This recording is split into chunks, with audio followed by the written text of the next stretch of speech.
in this short video, I'm going to go through a few slides just going over what paid advertising is and why you would want to use paid advertising.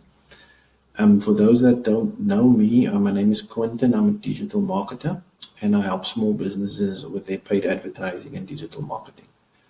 So let me jump straight into it. So there's a quote by Molly Pittman. She's a digital marketing expert. I'm actually busy taking a course of hers now during the lockdown. And a quote says, paid traffic is the road that gets the right eyeballs in front of your products or services. So another way to say that, let me just close this here. Another way to say that is paid traffic gets your message or offer in front of a targeted audience. So I guess you guys all heard the saying, if you build it, then they will come. But that is not always necessarily true. I'm sure you guys all had the experience where you've built a website, it looks all pretty and everything, products are ready to go. But the next day you're sitting and wondering, like, where's all the people? How come there's no visitors coming to my website? And that is where paid advertising actually comes in. All business owners, they have a value that they want to deliver to the marketplace, but paid advertising allows you or connects your products and services to a target audience, and which is very important, because if you're not getting in front of the right people, you're basically going to be wasting money. So there's various platforms that we can obviously use. It's Google Ads, YouTube, Facebook, Bing Ads, and LinkedIn. These are just a few. There's a whole lot of others. But the reason why these platforms are effective is because your target audience is definitely on one or more of these platforms. Most people are on Google, Facebook, YouTube nowadays, and LinkedIn. So that is why it's effective. It's not effective because of the platform itself is brilliant. It's just because people are there now, and that's where everybody's attention is, and that's where you want to be.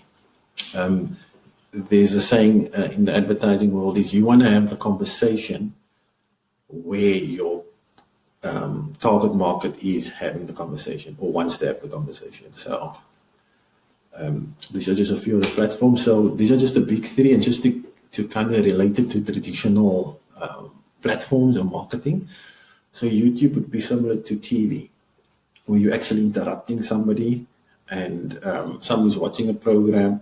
Maybe you're watching your favorite soapy on TV and an ad pops up for the deodorant or whatever the case may be. So YouTube is similar to that, where it's a disruptive type of advertising, but it's way more targeted than TV, because if let's say somebody's watching dog videos and you sell dog food, you can target those videos and get your dog food product in front of those people. Facebook could be considered like a modern day billboard. You're driving down the street and you see an advert for a gym or something to get free 7 days at the Virgin Active or whatever the case may be. So Facebook is similar to something like that. Also disruptive type of marketing, where people are scrolling through their Facebook feed. They're there to socialize with friends and family and that kind of thing, and then they see an ad for whatever it may be.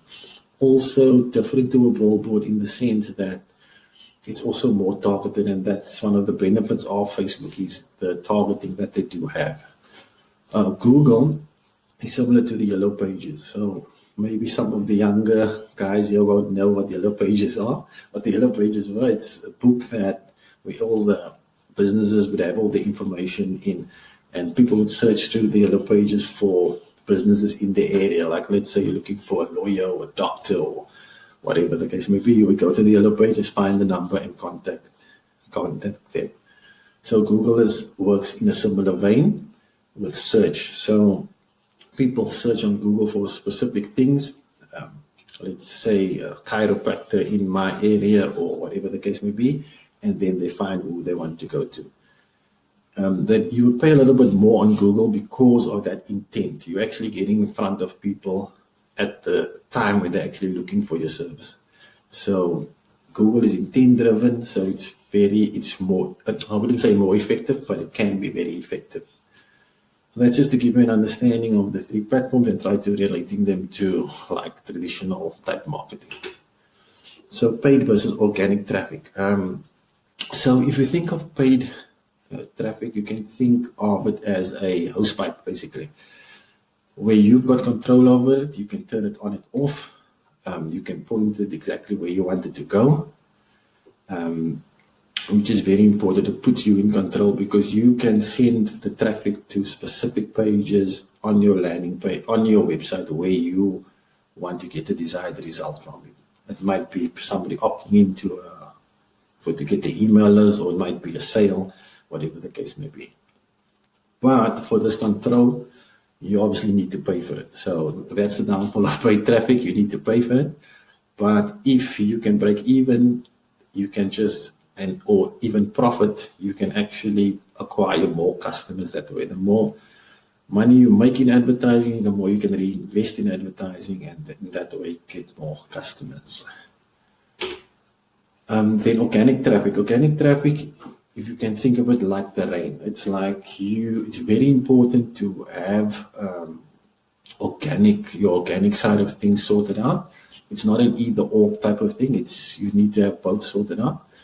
But the thing is, you're not that in control. Like, you're not in control of the rain. You're depending on Mother Nature for the rain to come. So in this case, Mother Nature would be Google or Yahoo or whoever. But okay, let me just explain what organic traffic is. Traffic that you get for free from search engines or social media. It could be YouTube, Facebook.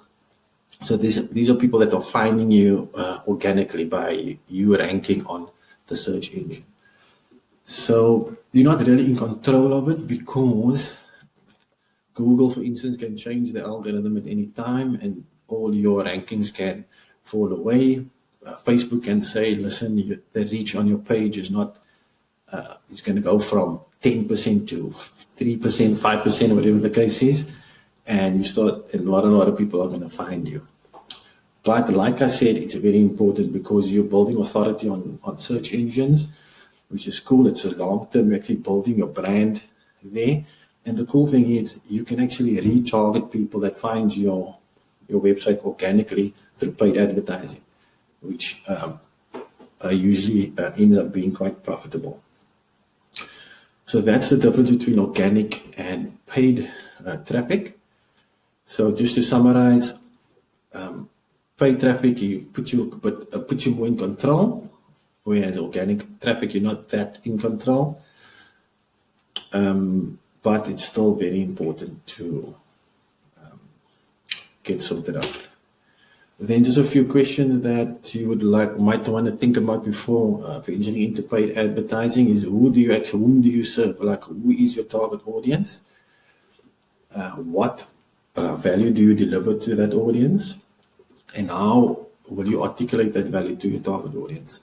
That is a very important one.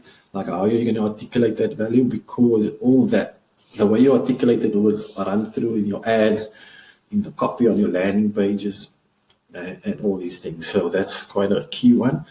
And then how will you acquire customers predictably and profitably? So the first three will help with that fourth question, because once you know who you serve, the value you offer, and how you're going to tell people about that offer, the fourth question will be very easy to answer. So that's the end. I hope you found the video valuable. If you guys have any questions, you can drop me an email. And I hope you found the video valuable, and keep well. Goodbye.